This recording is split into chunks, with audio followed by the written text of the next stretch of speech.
Bonjour la Shiba Army, je suis Shiba Asgard et je vous souhaite la bienvenue sur la chaîne Shiba France, la chaîne 100% crypto Shiba. Aujourd'hui, nous allons parler lexique. Nous allons voir quelques mots qui viennent d'anglicisme et qui ne sont pas forcément connus par la plupart, surtout si on arrive dans le monde de la crypto.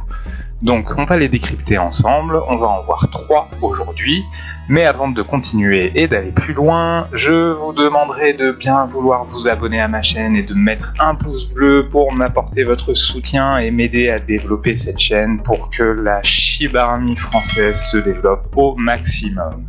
C'est parti, on commence tout de suite. Alors, tout d'abord, le FUD. Le FUD, qu'est-ce que c'est? Ça vient de Fear, Uncertainty and Doubt. Peur, incertitude et doute. C'est une technique qui consiste à diffuser des informations négatives, souvent vagues et infondées, pour inspirer la peur, dans le but soit de faire baisser le prix, soit de discréditer un projet. Il y a un exemple parfait de FUD qui avait été assez médiatisé en septembre 2017 et qui venait de Jamie Dimon, qui était le patron de la banque JP Morgan. Il avait déclaré que le Bitcoin est une escroquerie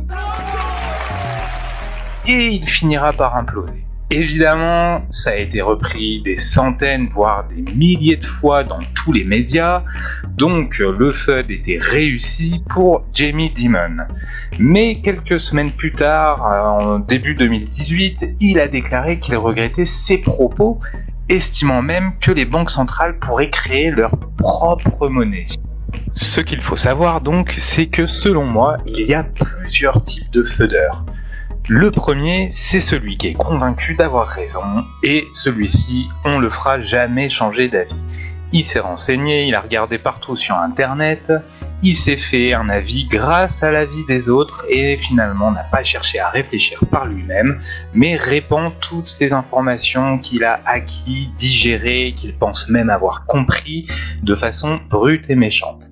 Mais au final, quand on gratte un petit peu, on s'aperçoit très très vite que le fondement n'est pas derrière son raisonnement, et on peut vite le faire botter en touche, mais s'ensuit souvent des échanges assez houleux.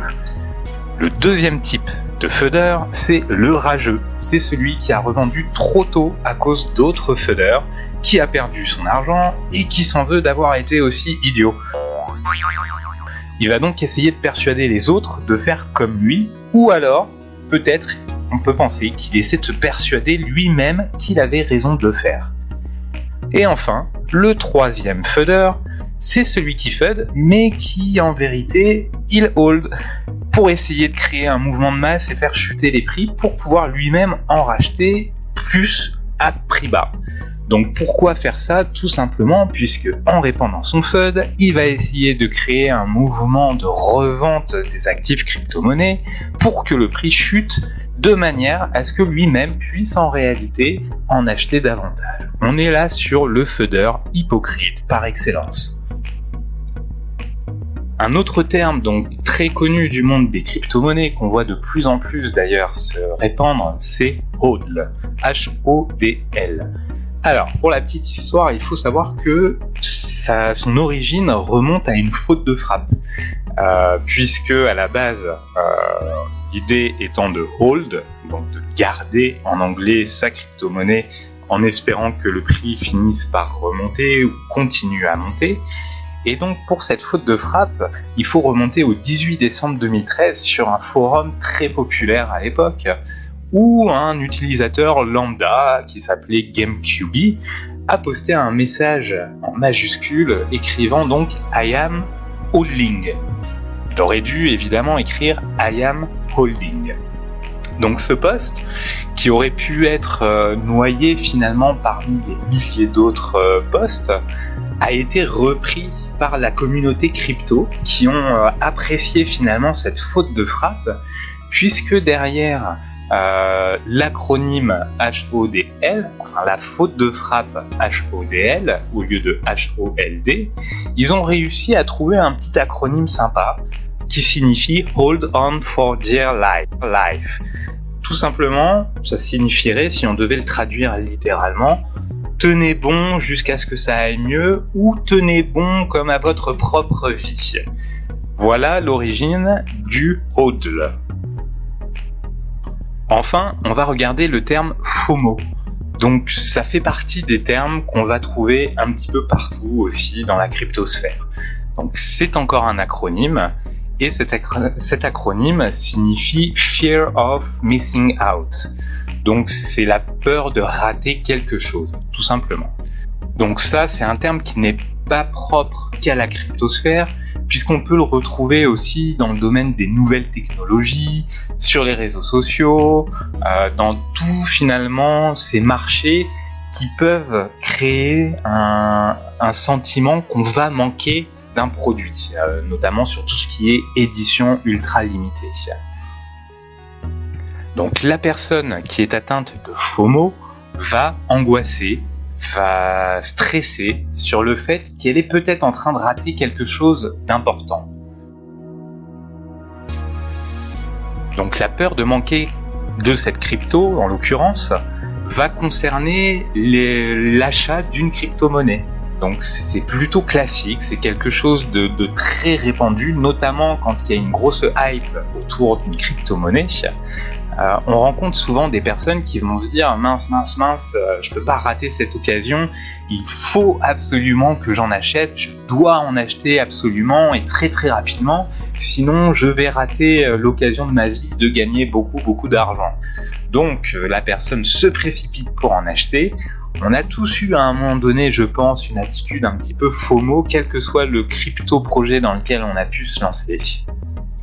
Donc le conseil pour ne pas être victime de FOMO, c'est de ne pas se précipiter.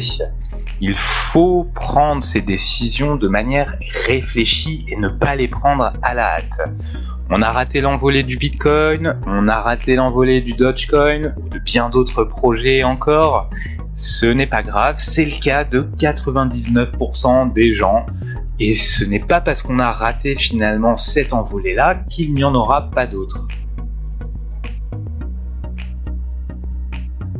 Donc le conseil, dans les crypto-monnaies, il faut se renseigner avant d'agir, systématiquement. Donc comment peut-on se renseigner ? On lit le livre blanc. Pour ce qui est de Shiba, on lit le white paper. On regarde les commentaires dans les forums, sur Discord, sur Reddit, peu importe. Mais on regarde un petit peu tout ce qui a pu se dire. On regarde le compte Twitter des personnes qui sont à la tête de ces projets crypto. Donc pour ce qui est du Shiba, on regarde le compte Twitter de Ryoshi ou de Satoshi par exemple. On regarde également quel est le projet derrière cette monnaie, à quoi elle sert. Et au final, une fois qu'on a digéré toutes ces informations, qu'on a fait sa micro-étude de marché, on peut prendre la décision de s'investir dans un projet crypto-monnaie ou pas. Voilà, c'est tout pour aujourd'hui. N'hésitez surtout pas, si jamais vous avez d'autres termes propres à la crypto-monnaie qui vous paraissent un petit peu obscurs et pour lesquels vous souhaiteriez avoir une explication, à me laisser un commentaire.